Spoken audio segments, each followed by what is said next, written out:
Civilisation बोलते हैं।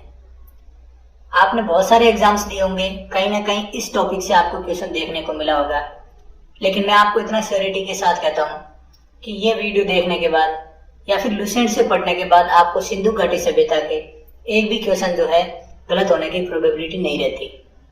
तो बिना देरी के शुरुआत करते हैं हम लोग अपने वीडियो की। सिंधु घाटी सभ्यता, पहले बेसिक से पढ़ेंगे सिंधु घाटी सभ्यता की जो है कब की है, क्या है।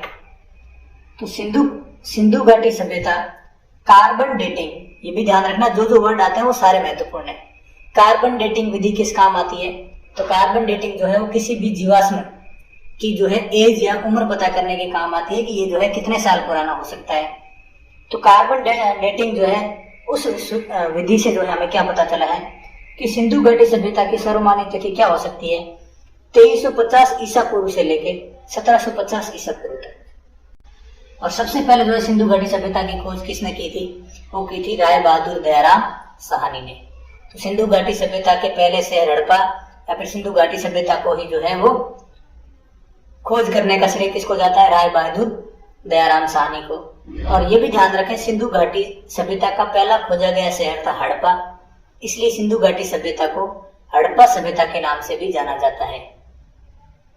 एक और सुने, सिंधु घाटी सभ्यता के समकालीन जो कुछ सभ्यताएं और थी, बहुत बार क्वेश्चन ऐसे भी पूछा जाता है कि निम्न में से कौन सी सभ्यता सिंधु घाटी सभ्यता के समकालीन नहीं थी? तो कौन सी थी? तो एक चीन की सभ्यता, एक मिस्र की सभ्यता और एक इराक के मेसोपोटामिया की सभ्यता। ये तीन सभ्यताएं ऐसी थी जो सिंधु घाटी सभ्यता के समकालीन थी। सिंधु घाटी सभ्यता को प्राग ऐतिहासिक अथवा कांस्य युग में रखा जाता है। इतिहास के किस युग में रखा जाता है? प्राग ऐतिहासिक। और किस युगीन में रखा जाता है? कांस्य युगीन, क्योंकि सिंधु घाटी सभ्यता के लोग जो है वो कांसे का यूज करते थे। कांसा क्या होता है वो आपको बता दें। तो कांसा एक मिश्र धातु होती है जो तांबे और टिन को मिलाने पर बनती है। आगे देखते हैं, इस सभ्यता के मुख्य निवासी द्रविड़ एवं भूमध्य सागरी थे। इनसे जनरली क्वेश्चन नहीं पूछा जाता, फिर भी आप पॉइंट याद रखें, इस सभ्यता के निवासी कौन थे? द्रविड़ या फिर भूमध्य सागरीय थे। सिंधु घाटी सभ्यता के सर्वाधिक पश्चिमी स्थल, बहुत बार पूछा जाता है कि सबसे पश्चिम में कौन सा है, सबसे उत्तर में, सबसे दक्षिण में, सबसे पूर्व में कौन सा स्थल है? तो सबसे पश्चिम में है सुतका गैडोर। कहाँ पे है? वो पाकिस्तान में बलूचिस्तान में है सुतका गैडोर। और पूर्वी स्थल है आलमगीरपुर। आलमगीरपुर कहाँ पर है? आलमगीरपुर जो है उत्तर प्रदेश के मेरठ जिले में है। और सबसे उत्तर जिले की बात की जाए तो जम्मू और कश्मीर के मांदा है। अखनूर जिले में जो है वो कौन सा स्थल है? मांदा। और सबसे दक्षिणतम स्थल की बात की जाए तो वो जो है वो दाइमाबाद महाराष्ट्र जिले में। तो ध्यान रखें, सबसे पूर्वी स्थल है आलमगीरपुर, सबसे पश्चिमी स्थल है सुतका गैडोर, सबसे उत्तरी स्थल है मांदा और सबसे दक्षिणी स्थल है दाइमाबाद। आगे हम लोग पढ़ते हैं सिंधु घाटी सभ्यता। इसको सेंधो सभ्यता भी कहते हैं, नाम ध्यान रखेंगे, या फिर इसको हड़प्पा सभ्यता भी बोलते हैं। एक नगरीय सभ्यता थी। नगरीय सभ्यता का अर्थ क्या हो गया कि सिंधु घाटी सभ्यता के लोग जो है वो नगरों में निवास करते थे, यानी कि शहरों में निवास करते थे। सिंधु घाटी सभ्यता से प्राप्त परिपक्व अवस्था वाले स्थलों में केवल 6 को ही बड़े नगरों की संज्ञा दी गई है। जितने स्थलों की खोज हुई है सिंधु घाटी सभ्यता के, उनमें से 6 स्थलों को जो है वो परिपक्व नगरों की सूची में शामिल किया गया है। और वो 6 नगर कौन कौन से थे? मोहनजोदड़ो, हड़प्पा, गढ़ारीवाला, धौलावीरा, राखीगढ़ी और कालीबंगा। और ये कहाँ पर है, किस नदी के किनारे हैं, ये सब आगे आएगा, जिसको अपन डिटेल से भी पढ़ेंगे।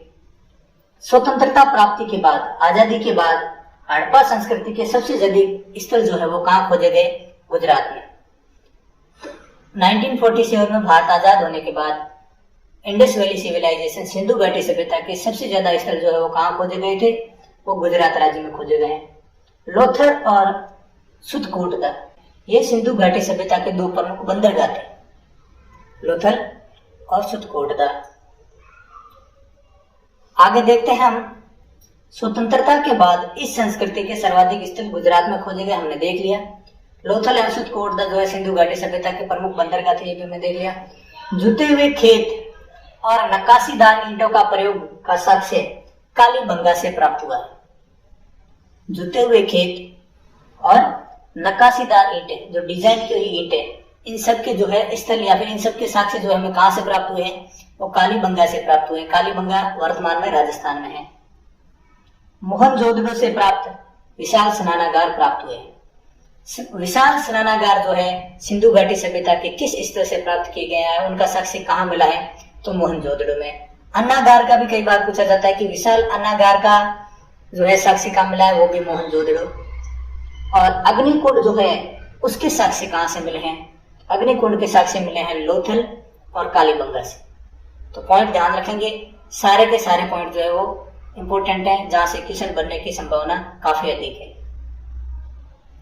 आगे देखते हैं, मोहनजोदड़ो से प्राप्त अन्नागार हड़प्पा सभ्यता की सबसे बड़ी इमारत है। हड़प्पा सभ्यता सिंधु घाटी सभ्यता ही को कहा जाता है। इस सभ्यता की सबसे बड़ी इमारत कौन सी थी, तो मोहनजोदड़ो से प्राप्त अन्नागार, स्नानागार नहीं है, अन्नागार।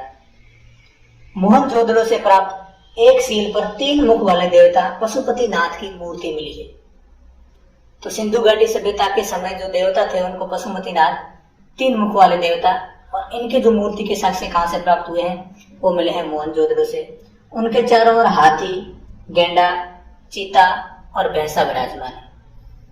और मोहनजोदड़ो से नर्तकी की एक कांस्य मूर्ति भी प्राप्त हुई है। नर्तकी यानी डांस करने वाली या डांसर की एक जो है कांस्य की मूर्ति भी प्राप्त हुई है, जिसको आप इमेज में देख पाएंगे। आगे हम लोग देखते हैं, सिंधु घाटी सभ्यता के हड़प्पा की मोहरों पर सबसे अधिक एक श्रृंगी पशु का अंकन किया गया है। आपने मूवी देखी होगी मोहनजोदड़ो या फिर मोहनजोदड़ो ऋतिक रोशन की, उसमें आपको दिखाया जाता है कि जो वहां पशु होता है वो कौन सा होता है, एक श्रृंगी पशु, मतलब एक सींग वाला पशु। और वहां की जो मोहरें होती है, वहां के जो उनकी मुद्राएं थी, उनके मुद्राओं के ऊपर किसका चित्र अंकन किया था, एक श्रृंगी पशु का, एक सींग वाले का। मनके बनाने के कारखाने कहां से मिले हैं, लोथल और चनहुदड़ो। मनके बनाने के कारखानों का साक्ष्य हमें कहां से मिला है, लोथल और चनहुदड़ो। सिंधु घाटी सभ्यता की लिपि कैसी थी, भाव चित्रात्मक थी।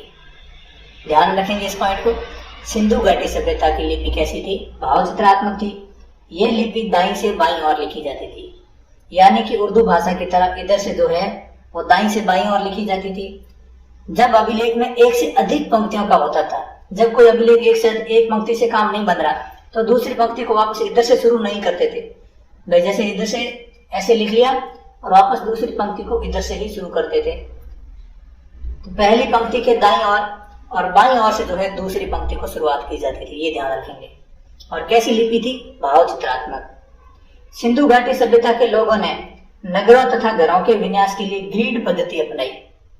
ग्रिड पद्धति जो काफी विकसित पद्धति है, और इसी वजह से जो है वो सिंधु घाटी सभ्यता को जो है एक विकसित सभ्यता भी माना जा सकता है। ग्रिड पद्धति यानी बीच में सड़कें बनाई होती थी और उसके दोनों तरफ मकान बने होते थे, लेकिन मकानों के जो दरवाजे और खिड़कियां थी वो सड़कों की तरफ नहीं खुलते थे, उनके सड़कों के जो है विपरीत दिशा में उनके मुंह थे।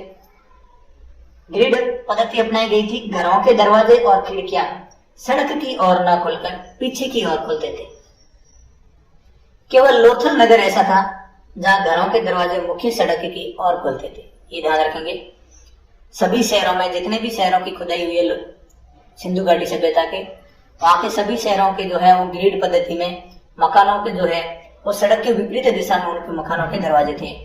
लेकिन लोथल शहर ऐसा था जहां पर उनके जो मकान थे वो सड़क की दिशा में या फिर सड़क की तरफ ही उनके जो है दरवाजे होते थे। आगे देखते हैं हम लोग, सिंधु घाटी सभ्यता की मुख्य फसल क्या थी, गेहूं और जौ। महत्वपूर्ण प्रश्न है, सिंधु घाटी सभ्यता की प्रमुख फसल थी गेहूं और जौ। रंगपुर एवं लोथल से चावल के दाने मिले हैं।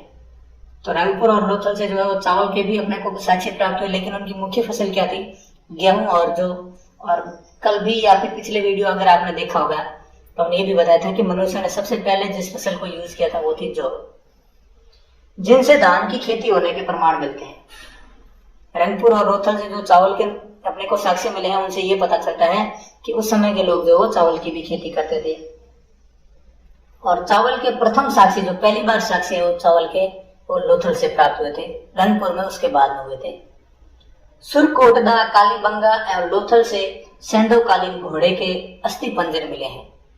सिंधु घाटी सभ्यता के समय के घोड़ों के साक्ष्य या उनके जो अस्थियां हैं वो कहाँ मिली है? वो मिली है सुरकोटदा, कालीबंगा और लोथल से। तोल की इकाई जो है वो किस अनुपात में होती थी? 16 अनुपात में।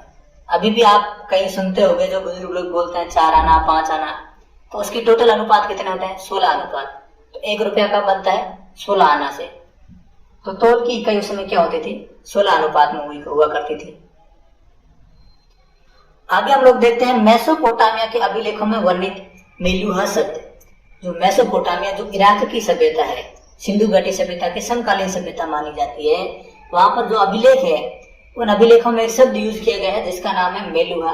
और मेलुहा शब्द जो है किसके लिए यूज किया गया है? तो वो सिंधु घाटी सभ्यता के लिए ही यूज किया गया है। पिगट एक दार्शनिक हुआ करते थे, स्टुअर्ट पिगट नाम के। उन्होंने क्या कहा था? हड़प्पा एवं मोहनजोदड़ो को एक विस्तृत साम्राज्य की जुड़वा राजधानी कहा था। एक बड़े साम्राज्य की जुड़वा राजधानी हड़प्पा और मोहनजोदड़ो को कहा था। किसने कहा था? स्टुअर्ट पिगट ने। सिंधु घाटी के लोग धरती को उर्वरकता की देवी मानकर उसकी पूजा किया करते थे। तो सिंधु घाटी सभ्यता के जो लोग हैं वो पृथ्वी की भी पूजा करते थे। वृक्ष पूजा एवं शिव पूजा के प्रचलन के साक्ष्य भी सिंधु घाटी सभ्यता से मिले हैं। वृक्ष के पूजा के भी जो है वहां कुछ साक्ष्य मिले हैं, तथा भगवान शिव की पूजा के भी जो है उनके कुछ साक्ष्य मिले हैं। लेकिन सिंधु घाटी सभ्यता के नगरों में किसी भी नगर में कोई भी मंदिर का अवशेष नहीं मिला। इससे यह पता चलता है कि उस समय लोग जो है वो मंदिर वगैरह नहीं जाते थे या फिर किसी विशेष धर्म की जो है पूजा नहीं करते थे। आगे देखते हैं, सिंधु घाटी सभ्यता में मातृ देवी की उपासना सर्वाधिक प्रचलित थी। सबसे ज्यादा जो है वो किसकी पूजा किया करते थे? वो मातृ देवी की पूजा करते थे। पशुओं में कुबड़ वाला सांड इस सभ्यता के लोगों के लिए विशेष पूजनीय था। जो कुबड़ वाला सांड है वो सभ्यता के लिए विशेष पूजनीय था। स्त्री मृण मूर्तियां क्या होती हैं? जो मिट्टी की मूर्तियां होती है उसको बोलते हैं मृण मूर्तियां। तो स्त्री की मिट्टियों की मूर्तियां जो है अधिक मिलने से लोगों ने या फिर जो दार्शनिक जो वैज्ञानिक थे उन्होंने ये अनुमान लगाया कि सेंधो समाज यानी सिंधु घाटी सभ्यता का जो समाज था वो कैसा था? मातृसत्तात्मक था। 2 प्रकार के समाज होते हैं। पुरुष प्रधान समाज को जो है वो पितृसत्तात्मक कहते हैं और महिला प्रधान समाज को जो है वो मातृसत्तात्मक कहते हैं। तो वहां पर मिट्टी की मूर्तियों में सबसे ज्यादा जो है महिलाओं की मूर्तियां मिलने के कारण वो व्यक्तियों ने ये अनुमान लगाया कि सिंधु घाटी सभ्यता थी वो कैसी थी? मातृसत्तात्मक थी।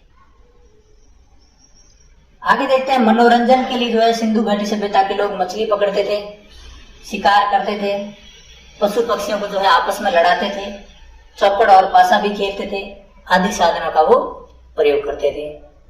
सिंधु घाटी सभ्यता के लोग तलवार से परिचित नहीं थे। तो सिंधु घाटी सभ्यता में किसी प्रकार के हथियार बोले तो तलवार का कहीं पर भी साक्ष्य नहीं मिला। और इससे भी वैज्ञानिकों ने यही अनुमान लगाया कि सिंधु घाटी सभ्यता जो थी वो एक शांति प्रिय सभ्यता थी। वो लड़ाई झगड़े में, युद्ध में विश्वास नहीं रखती थी। कालीबंगा एकमात्र हड़प्पाकालीन सभ्यता है या एकमात्र स्थल है जिसका निचला हिस्सा भी किले से घिरा हुआ है। सारे के सारे 2 प्रकार के रहन सहन या फिर 2 प्रकार के हिस्से हुआ करते थे शहर में। एक तो था ऊपरी हिस्सा, एक था निचले हिस्सा। ऊपरी हिस्सा में जो वहां के जो राजा वगैरह थे वो रहते थे और यहाँ पे जो है प्रजा रहती थी।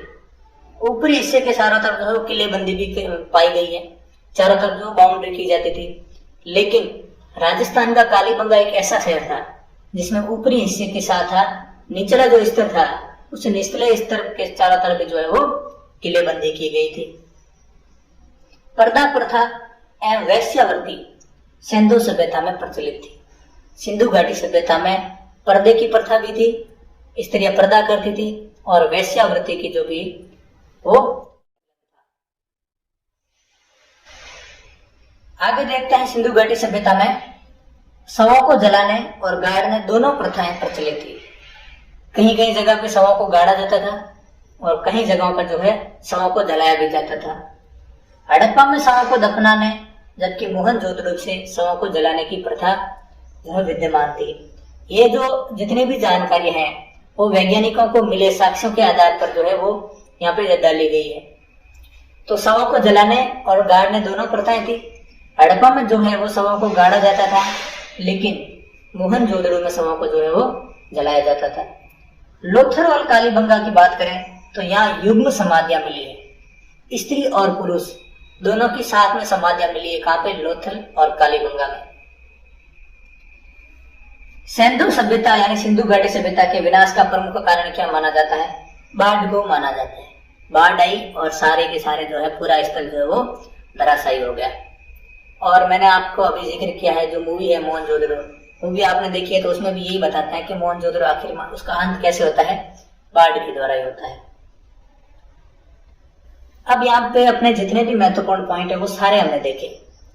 अब जो सिंधु घाटी सभ्यता के प्रमुख स्थल है वो स्थल कहाँ पर है, किस नदी के किनारे हैं, उस स्थल के उत्खननकर्ता यानी उस स्थल की खोज किसने की, और वर्तमान में वो स्थल जो है वो किस राज्य में है या फिर किस देश में है, ये सारी डिटेल हम लोग देखेंगे।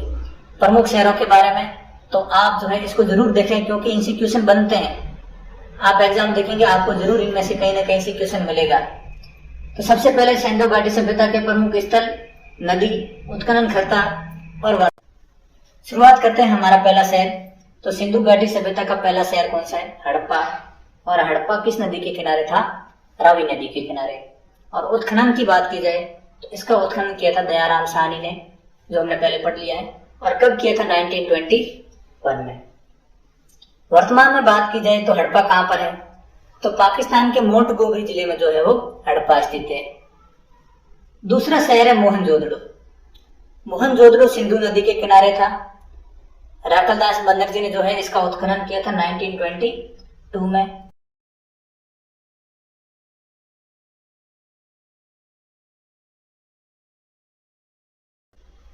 और पाकिस्तान के सिंध प्रांत के लरकाना जिले में वर्तमान में मौजूद है। तो मोहनजोदड़ो और हड़प्पा हमने देख लिया जो दो प्रमुख स्थल है जो सबसे पहले खोजे गए थे।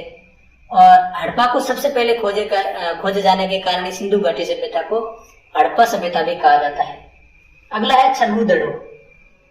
चन्हुदड़ो जो है वो सिंधु नदी के किनारे है और इसका उत्खनन किसने किया था? गोपाल मजूमदार ने। और वर्तमान में ये भी पाकिस्तान के सिंध प्रांत में स्थित है। तो प्रमुख शहर जो है बड़े बड़े शहर वो ज्यादातर कहाँ पे है? पाकिस्तान में। कालीबंगा ये घग्गर नदी के किनारे है। कालीबंगा का अर्थ होता है काले रंग की चूड़ियां और मोहनजोदड़ो का अर्थ होता है मृतकों का टीला। ये दोनों नाम याद रखें, काले रंग की चूड़ियां और मृतकों का टीला। कालीबंगा जो है वो घग्गर नदी के किनारे स्थित है। और इसकी उत्खनन की बात की जाए, इनका उत्खनन किया था बीबी लाल और बीके थापर ने। तो बीबी लाल और बीके थापर ने। और ये वर्तमान में किस राज्य में स्थित है? राजस्थान राज्य में स्थित है।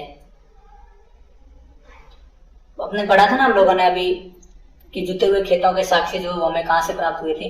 कालीबंगा से प्राप्त हुए थे। तो ये ध्यान रखेंगे सारे जो जो प्रमुख अपने को साक्ष्य मिले हैं उन साक्ष्यों को ध्यान रखेंगे वो कहां से अपने को प्राप्त हुए हैं। अगला स्थल है पोर्टदीजी जो सिंधु नदी के किनारे स्थित था और फजल अहमद ने उसका उत्खनन किया। सिंध प्रांत के खैरपुर में वर्तमान में उपस्थित प्रेजेंट है। तो पाकिस्तान के सिंध प्रांत के खैरपुर में स्थित है कौन सा? कोटदीजी जो सिंधु नदी के किनारे था और इसका उत्खनन किया था फजल अहमद ने। अगला देखेंगे रंगपुर। रंगपुर किस नदी के किनारे था? मादर नदी के किनारे। और रंगपुर को इजी याद कर सकते हैं हम लोग। इसका उत्खनन किया था रंगनाथ राव ने। कब किया था? 1953 में। गुजरात के काठियावाड़ जिला में वर्तमान में मौजूद है। तो रंगपुर मादर नदी के किनारे, इसका उत्खनन किया था रंगनाथ राव ने और वर्तमान में गुजरात के काठियावाड़ जिले में स्थित है। अगला है रोपड़। रोपड़ सतलज नदी के किनारे है और इसका उत्खनन किया था यज्ञदत्त शर्मा ने। और वर्तमान में रोपड़ पंजाब के अंदर जिला भी है तो इसको ध्यान रखेंगे। अगला है लोथल। लोथल भोगवा नदी के किनारे है और इसका उत्खनन किया था रंगनाथ राव ने। तो लोथल और रंगपुर दोनों को जो है उत्खनन किसने किया था? रंगनाथ राव ने। और दोनों ही गुजरात में स्थित है। तो लोथल गुजरात के किस जिले में स्थित है? तो लोथल अहमदाबाद जिले में स्थित है। और हमने अभी पढ़ा था कि सुरकोटदा और लोथल ये प्रमुख जो है वो बंदरगाह हुआ करते थे। कहाँ के? सिंधु घाटी सभ्यता के। अगला स्थल देखते हैं आलमगीरपुर जो सिंधु घाटी सभ्यता का सबसे पूर्वी स्थल भी है। वर्तमान में उत्तर प्रदेश के मेरठ जिले में स्थित है और ये हिंडन नदी के किनारे था और यज्ञदत्त शर्मा ने ही इसका उत्खनन किया था। तो आलमगीरपुर हिंडन नदी के किनारे यज्ञदत्त शर्मा ने इसका उत्खनन किया था और वर्तमान में उत्तर प्रदेश के मेरठ जिले में स्थित है। अगला देखते हैं सुतका गडोर। सुतका गडोर जो है वो कहाँ पे है? ये पाकिस्तान के मकरान में समुद्र तट के किनारे स्थित है। ये हमने पढ़ा था सुतका गडोर जो है ये पूरे सिंधु घाटी सभ्यता का सबसे पश्चिमी स्थल भी था, ठीक है। और इसका उत्खनन किया था ऑरिज स्टाइल और जॉर्ज डेल्स ने। नाम ध्यान रखेंगे, ऑरिज स्टाइल और जॉर्ज डेल्स ने। और ये कौन सी नदी के किनारे था? दास्क नदी के किनारे, वर्तमान में कहाँ पे है? पाकिस्तान में स्थित है। तो सुतका गडोर दास्क नदी के किनारे वर्तमान में पाकिस्तान के मकरान में स्थित है और इसका उत्खनन किया था ऑरिज स्टाइल और जॉर्ज डेल्स ने। अगला है बनवाली। बनवाली कहाँ पे है? रंगोई नदी के किनारे है और इसका उत्खनन किसने किया था? रविंद्र सिंह बिष्ट ने। तो ध्यान रखेंगे बनवाली जो है वर्तमान में हरियाणा में है और हरियाणा के किस जिले में? तो हिसार जिले में स्थित है। और एक और ध्यान रखेंगे राखी गढ़ी, ये भी जो है वो कहाँ पे है? हरियाणा में ही स्थित है और इसका उत्खनन किया था रविंद्र सिंह बिष्ट ने। और बनवाली किस नदी के किनारे था?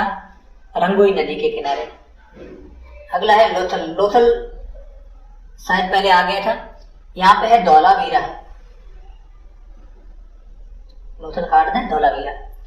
धौलावीरा जो है वो किसी नदी के किनारे नहीं था। इसके उत्खनन किसने किया था? इसका उत्खनन किया था रविंद्र सिंह बिष्ट ने। जिसका जो है बनवाली है और धौलावीरा दोनों का ही उत्खनन किसने किया था? रविंद्र सिंह बिष्ट ने। कब किया था? 1974 में। और ये वर्तमान में कहाँ में? गुजरात के कच्छ जिले में स्थित है। ये थे हमारे सिंधु घाटी सभ्यता के प्रमुख शहर और इसी के साथ आज के वीडियो को हम जो है समाप्त करेंगे। आशा करता हूँ आपको ये वीडियो अच्छा लगा होगा और इसी प्रकार से हम लोग जो है लूसेंट को धीरे धीरे कंप्लीट करते चलेंगे। और आपसे ये निवेदन है कि आप इस चैनल को सब्सक्राइब जरूर करें ताकि आप हमारे